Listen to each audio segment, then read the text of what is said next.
I guess I will do parts about each mask because this video will be long actually. I will talking now about the buffs, about the elite animal on the game and about this bonuses of the albinos.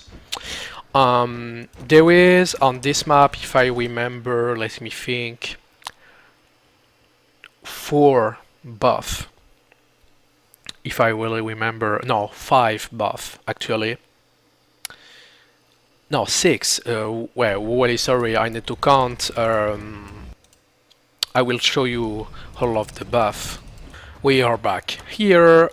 This is a buff. Like you can see, this signal with this little icon, and the fact that you will see is completely white compared to the other blood leopards, make him special. This is called an elite buff. Actually, this is like objectives in the game. So there is this buff appears on Distillery after 2 minutes. And you should really try to take this as much as you can. For example, you are doing the first dome as hunter and the monster go away and the time is set to 2 minutes and 10 seconds. Don't even try to chase him and say to your teammates, well, go take this buff. For the hunters it is really useful because it will give for them 500% more jump heights. It's really cool. It's really cool. Actually, it will make them jump really higher, and it will be useful for judging the monster and using the verticality. This is one of the most useful buffs in the beginning of a game of Evolve. This really need to should be defend, and same for the monster in the opposite way. You really need to take this buff to hit it, so the hunter can have this buff. Remember, when you are attacking a buff and as monster is dead, or same if they're as hunter, all the sides can take the buff, the hunters and the monster, so the monster can kill the albinos, the buff, but the hunters will be able to take it if the monster didn't hit the corpse completely. What it will give to the monster, well, you will see, it will give you 60% of climb speed. So it's a really useful, the climb speed on the game, it's a really useful stat, not with the Elder Kraken, but with other characters, it's still good. So for both sides, the high jump should be a really important thing to defend and to check, like check the time clocking every time that you can after the first stage, after the first dome on Distillery. And check if you can take the jump height buff. Same if you are really far, don't care, this is really important. Same if you are missing a dome, the jump height buff, I will say it again, is really important.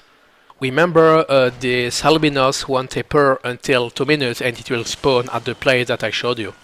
Okay, I'm near the second buff. This is a weaver. Actually, that is an albino, that is a buff. I will kill it, will make a pose. To be honest, this buff isn't the most useful one and you should not defending this all the game. If you are passing by, you can kill it and take the buff, but don't bother to stop to chase the monster and go for this buff. It's not useful. The jump height really need this. You really need to stop to chase the monster and get this buff when you can, so you can have it. And on the other side, for the monster, you should take it every time. But this buff with the river isn't useful. I'll explain why. It gives armor regeneration for the monster. It regenerates 75% faster. This buff is maybe a little better for the monster. But same, if you know that the weaver is around, sometimes just not taking it and passing by is the best. The fact is that compared to the Blade Leopard, this buff do not give that much of stats. But like I said, if you are really passing by and there's nothing to do except killing it and take the buff, you can. Well, you should always do this if you are passing by. And as Hunter, it will give, if I remember, when you will fly with your jetpack, it will reduce the fuel for doing it by 45%. Exactly like the monster, it doesn't give that much of a stat for bothering about this. So yeah, don't consider that buff that much, but it's still a buff. So remember that taking it might be a good thing if you are passing near it. This is another buff, by the way. This is a Cephalodon, and is an albinos, and well, this buff is useful, I'd say, for the monster. But exactly because, like you can see, it gives you 80% hitting speed, so you will hitting 80% or more. Well, you'll hit more rapidly. This is the principle of hitting speed. But for the hunters, it's a really bad buff. Actually, it's same the opposite of a good buff. What I'm saying is that it will make the animals go away of the hunter. They will literally be scared of the hunters, but all the animals, same the big ones. But that's not useful, to be honest, because these animals can be used in domes for against the monster. They can be really annoying. So yeah, this buff should not even be taken for the hunters. I'd say the Cephalodon buff. I didn't say it, but the reverse buff appeared exactly at the same time as the jump height buff at 2 minutes. And the Cephalodon buff appeared at 2 minutes, if I remember. Yeah. So as monster, if you're passing by, you should take it. It's useful for that, for having that feeding speed. Okay, the next buff, this is called slow buff. This is Stimadon albinos. It spawns around here, like you can see with the other Stimadon usually. Well, all the time actually. When I'm eating it as a monster, it says melee attack slow dance turns down. There's no other stats. Actually, it will reduce the walk speed of a hunter by 50% and his jetpack first by 90%. You'll say, well, it's a lot. The first of a jetpack don't work like the dodges. This is the acceleration if you prefer. So it won't affect the dodges of a jetpack, the distance will be the same, just the acceleration won't be the same, so it will be easily for the monster to hit with his abilities. The slow buff appears after 5 minutes. This should be taken if you are passing by and if you are in the caves. This is a useful one, not as useful as the jump height. You should not consider it as much as the jump height, but if you're in caves and you see it, just take it. It's still useful for both sides. And the hunters, when they get this buff, it gives 50% slows on the monster when he's walking. Okay, on the other places, sadly the bot killed this buff for no reason. He will spawn here on this beach, like I said in the beginning. This place for the hunters is a good one for doming, and this is called the damage buff. As monster, it will increase the damage output by 10%. It's a lot for the monster, it's a lot. Same for the hunters, it will give 15% damage bonuses. It's a lot too. That's why this buff is one of the most useful and most taken buff in the game. Well, it will spawn at 8 minutes, and it is really one that you should defend as hunter. For example, if the monster goes to stage 3 and will go for this buff, you should go for defending hits. If you see around, for example, the monster around here, you are here, you see that it goes for the damage, try to defend it by shooting the monster so it can hit the corpse. Something I didn't talk about, take care if you are near the buff. For example, if I'm standing here and I'm waiting 8 minutes for having the buff, actually it won't spawn. You will need to take a certain distance. I think it's like when you are here, it will spawn. So remember guys, this buff should be defended as hunter and should be taken as monster. But care if you aren't sure that the monster goes for this buff, stay at relay. Because if you go for the buff and the monster is already at the relay, you won't have the time to come back and it will destroy the relay and you will lose the game. So it's not 100% sure that you need to defend it as hunter.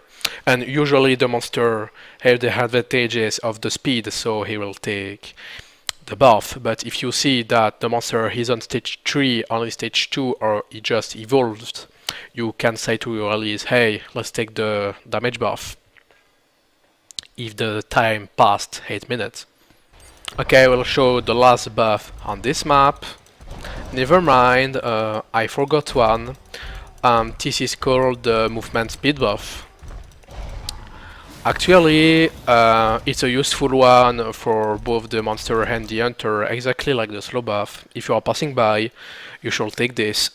But for hunter, if the monster has already taken the damage buff and the reload buff that I will talk after the movement speed buff, like you will see, it will give me 25% move speed. It gives the same amount of move speed for the hunters. You should take it as hunter if you know that the reload and the damage buff are gone. You should say to your allies, hey, it's in the relay after all, we should take the movement speed, it's better than nothing actually. Let's move to the other buff. Okay, this is the last buff of this theory. This is the reload buff. It's pretty simple, I will hit it for showing you. This is a member of birds, by the way, will always spawn in caves. In this caves. Cooldown reduction, it will reduce the cooldown of my abilities, workflow loop smash for example, by 15% for the monsters. I think it's 25 for the hunters. Well, for the hunters it's a bit different. It will reduce the recharge of their weapons by 25% and they will swap their weapons faster. So for example, you are Markov and you switch your lightning gun to your assault rifle, it will be faster. And the recharge will be faster as well. And this buff is like a compensation for the both sides. If you are hunter and you know that the monster will take or already take the damage buff, you should say to your allies, hey, we should have reload, we have the time. Only if you have the time for it, actually. If you know as monster that the hunter already killed the damage buff and the corpse isn't there anymore, you should consider to take the cooldown buff instead of the damage buff. Like the Crobble Slav, the damage buff, this cooldown reduction buff spawns after 8 minutes. So it happens normally at the end of the game, that's why there's the last buff that both team will take. Well, I think that's all for this buff. Yeah, something that I forgot. Some hunters will prefer as well to take reload instead of damage, like Slim, like Vol, like Sunny. Well, to be honest, the medic and the support will appreciate to have this reload, and the trapper and the assault can take the damage buff. Actually, it will happen sometimes when you will be able to take these two buffs, so the assault and the trapper will take the damage buff, and the support and the medic will try to take the reload one. Okay guys, I think that I will sum up all because it was big informations. I will sum up how a game will go normally. At spawn, the monster will have to choose to go on the right side around here or on the left side around here. If he goes to the right side, 90% of the time, he will try to go caves. I will show again all the entries that you should care about when you are hunter that you need to block. You see that he's on the right side, continue on the right side, then block this entry, block this entry, and block this entry. And if you have the time, one should block the entry that is there. and in the same time the entry that is there, well, it will force the monster to have a dome, because if you are blocking these entries, this entry, and you see that the monster going away on this direction, the other hunter should stay at the entries. You follow the monster that is sitting, for example, here. You are following the monster. You following the monster bit by bit. You maybe close the monster here, or you are going close to him around here, and basically it's a dome. You need to try to force him. Basically, you stay here. You try to force him to go here for having the good dome that I showed you, or on the opposite way there, you are forcing him to move here around this rock. And if he goes for the caves, that's how you should work as a team. Okay, so the other choice for the monster was to go around here, and normally he will go. If he goes there as hunter, you should try to block some entries. Like if he goes here, you should need to block this entry on going on the left side and continue. You should block this entry too, and you should block this one around here. Actually, it's a freedom for the hunters if you do that. Not separate every time. Sometimes you will only need to block 2 entries because you know that the monster won't go back. For example, if he's going there, he sees an hunter and it's going there. Actually, there's no need to block this entry at all, because the hunters will follow him. So if he's going here, the hunter that was blocking this entry will follow him, so you can go more around this entry. It's example, all of this is experience. After playing the game, you will get experience for doing it by yourself. I'm only talking about the hunters there, but remember, as monster, to know your full way perfectly and to always have a way to escape from the experienced hunters. You will get this exactly like the hunters by the experience, or for example, some places that you know that if you sneak, they won't see you, or things like that. So yeah, as monster, you should normally do your foodways. You will need to have like 3 or 4 foodways. If you see that they see you easily, try to turn back.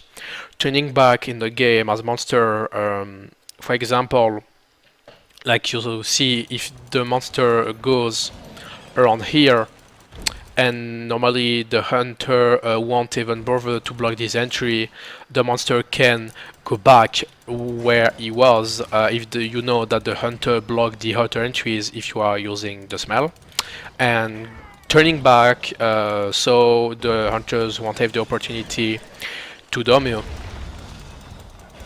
So this is all about the mistakes of the hunters. If you are standing around here, for example, and you see that they are blocking this entry and this entry, but not the entry around here, you should run on the right side, continue, and try to go away.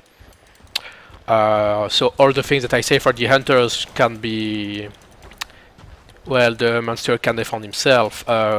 Speaking around this way, around this, if the monster went on the left side and instead of going around here, choose to go on this side on the left, and he will continue. He will go around the entry of the caves around there, like you saw before, and will try to go on the right side, or will try to go on the left side. If he goes on the left side, you already know the entries that I showed for closing the area with the buildings around there. And if he goes caves, you know as well all the entries, and you will try to block them. So just remember the entries of this place. This is here, here, and here where I'm placing my mouse. Remember that all the places work in the same way. I just shows all the places that are known by the players, and where the domes are common. All the other places, all the other domes that I didn't show are neutral, so the hunters should split for blocking the entries of the other places, and the monster should try to go away as much as he can of these places by the abilities and by the jumps. And all the places that I didn't show for the domes are neutral domes, I'd say, so you can take them. Like, you know, around here, not around the payload, but the dome around here is neutral, I'd say. Open areas, but not that much verticality. There's nothing to rely about as hunter, but same as monster, nothing to rely about. So you can take this dome. Like you can see, this dome isn't bad at all for the hunters. So if you think that it's a good idea to take the dome that I didn't show, take them. They aren't bad, and they aren't good. It works for both sides. Okay guys, I guess this is the end of this video. It was a lot of information. I really hope that you appreciate this video. Normally on the next one I will talk about another map. I guess it will be Weather Control or Distillery.